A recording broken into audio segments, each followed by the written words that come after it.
नमस्कार, मैं हूं जयश्री नागदा और आप देख रहे हैं सीबीसी न्यूज राजस्थान का प्राइम टाइम बुलेटिन। खबरों में जाने से पहले एक नजर आज की न्यूज हेडलाइंस पर। राजस्थान में कोरोना पकड़ रहा रफ्तार, जयपुर में फिर कोरोना विस्फोट तो धौलपुर भी कम नहीं। कलयुगी बेटे को नसीहत गुजरी नागवार, बुजुर्ग पिता से ही कर डाली भयंकर मारपीट। बच्चे की आत्मा हॉस्पिटल में लेने आया परिवार, अजमेर में चिल्ड्रन विभाग के बाहर घंटों चला अंधविश्वास का खेल। नफरतों से अनजान है रामगढ़ के हिंदू मुस्लिम, एकता की मिसाल ऐसी कि मुस्लिमों ने हिंदू लड़कियों की शादी में भरा भार। और पूर्वी राजस्थान में पेयजल संकट गहरा रहा, पानी के लिए लोकगीतों की मुहिम सोशल मीडिया पर हो रहा ट्रेंड। और अब खबरें विस्तार से। राजस्थान में कोरोना के केसों में उतार चढ़ाव देखने को मिल रहा है। जयपुर में आज कोरोना के 76 केस मिले हैं, जो तीसरी लहर के बाद अब तक मिले केसों में सबसे ज्यादा है। इस बीच राज्य का एक जिला ऐसा है जहां पिछले दिनों कोरोना के केसों की संख्या में तेजी से बढ़ोतरी हुई है। धौलपुर में कल एक दिन में 55 केस मिले। पिछले एक सप्ताह की यहाँ की टेस्ट पॉजिटिविटी रेट देखें तो इसका औसत उत्तर भारत में दिल्ली के बाद सबसे ज्यादा है। यहाँ पिछले 8 दिन की टेस्ट पॉजिटिविटी रेट 4.47% रही है। मेडिकल हेल्थ डिपार्टमेंट से मिली रिपोर्ट देखें तो राजस्थान में जयपुर के बाद धौलपुर दूसरा ऐसा जिला है जहां सबसे ज्यादा कोरोना के एक्टिव केस हैं। यहां कोरोना के एक्टिव केसों की संख्या 95 पहुंच गई है। 1 से 8 मई तक धौलपुर में कुल 2169 टेस्ट हुए हैं, जिनसे 97 सैंपल पॉजिटिव निकले हैं। साथ ही टेस्ट पॉजिटिविटी रेट 4.47% रही। वहीं दिल्ली में औसत टेस्ट पॉजिटिविटी रेट 5% के ऊपर है।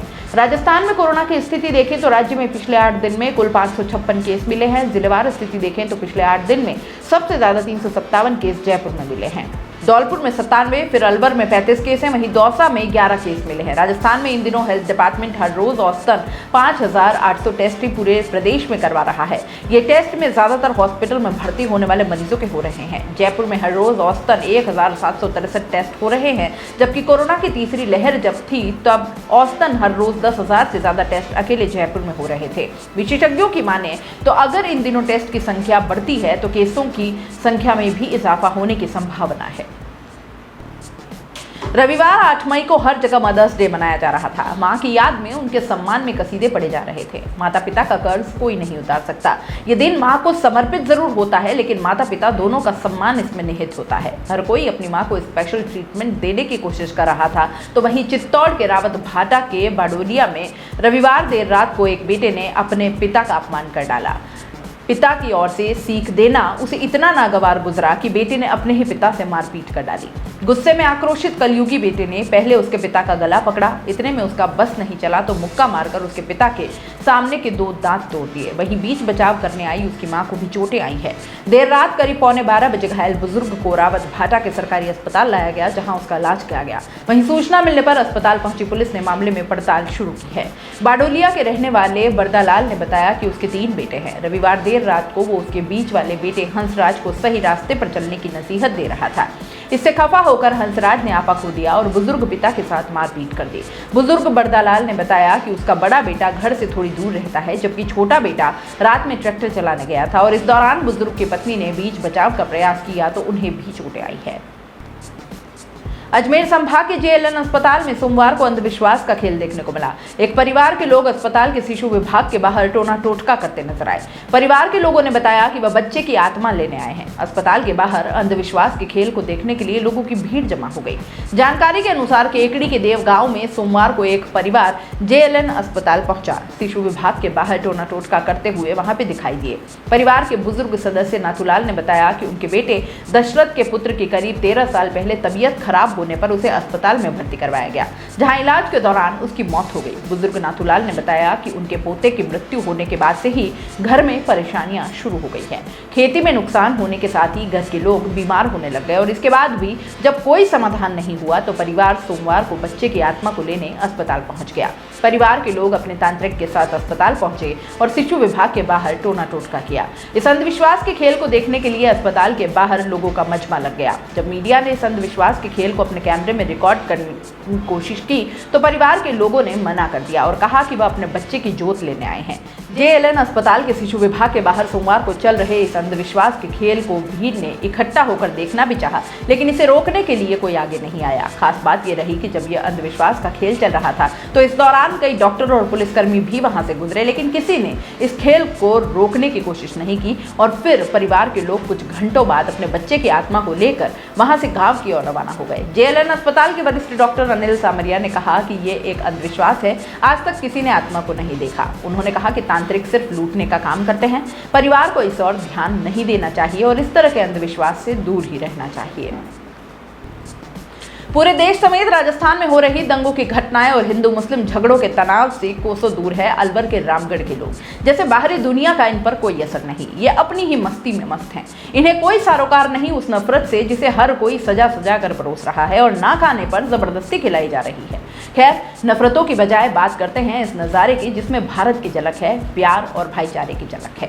अंजुमन शिक्षा समिति रामगढ़ के अध्यक्ष एवं पंचायत समिति प्रधान नसरू खान के नेतृत्व में यहाँ सदस्यों ने मेवखेड़ा गांव में एक हिंदू परिवार की 2 लड़कियों की शादी में जाकर भात यानी कि मायरा भरा, जिसमें 22,400 रुपए नकद, एक कूलर और 4 कुर्सियां भेंट में दी गई। इस दौरान अंजुमन शिक्षा समिति के अध्यक्ष रामगढ़ प्रधान नसरू खान, शौकत सरपंच पंजीरका, रज्जाक सरपंच गोहा, गुरुबख्श सरपंच पिपरौली, कमल चंद पूर्व सरपंच अलावड़ा, राम खिलाड़ी मीणा सरपंच मूनपुर, डॉक्टर इस्लाम खान, पप्पू खान, सप्पू खान, मजलिस खान, पंचायत समिति सदस्य हरीश कुमार सहित समिति के अन्य मौजूद लोग यहाँ पे सम्मिलित हुए। प्रधान नसरू खान ने बताया कि ये हमारे रामगढ़ में हिंदू मुस्लिम भाईचारे की एक मिसाल है और इसको हम आगे भी कायम रखेंगे।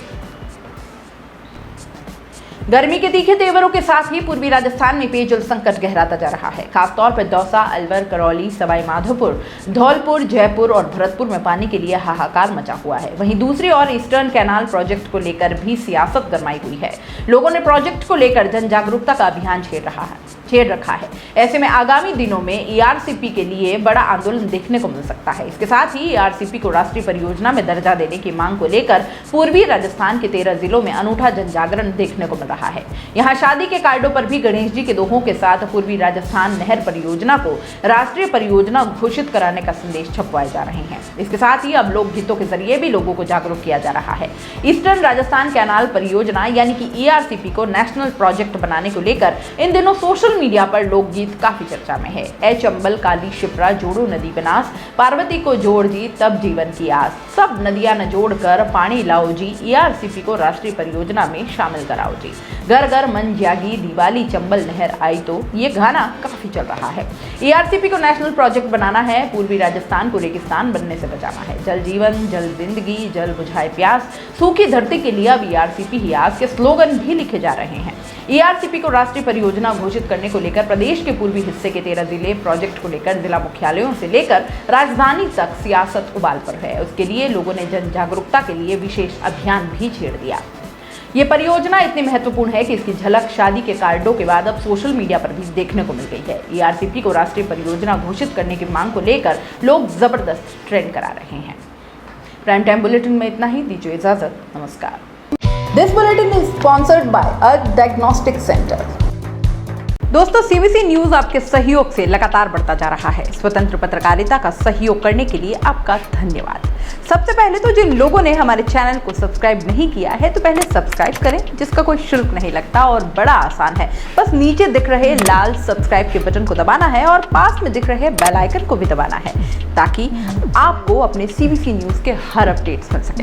हमारे इंस्टाग्राम पेज और फेसबुक पेज को भी लाइक करें, फॉलो करें, वहां पर भी आपको मिलती है तरह तरह के अपडेट्स। हम पूरे राजस्थान से आपके लिए लाते हैं वो खास खबरें जो आपके लिए जरूरी है और वो भी पूरी बेबाकी के साथ। पत्रकारिता के इस मुश्किल दौर में आपकी आवाज जिम्मेदारों तक पहुंचाना ही हमारा लक्ष्य है और ये आपके सहयोग के बिना संभव नहीं है। हमारा सहयोग करें, स्वतंत्र पत्रकारिता में अपना योगदान दें और ज्वाइन बटन पर जाकर सदस्यता लें, चाहे सबसे छोटी सहायता के रूप में ही क्यों ना हो।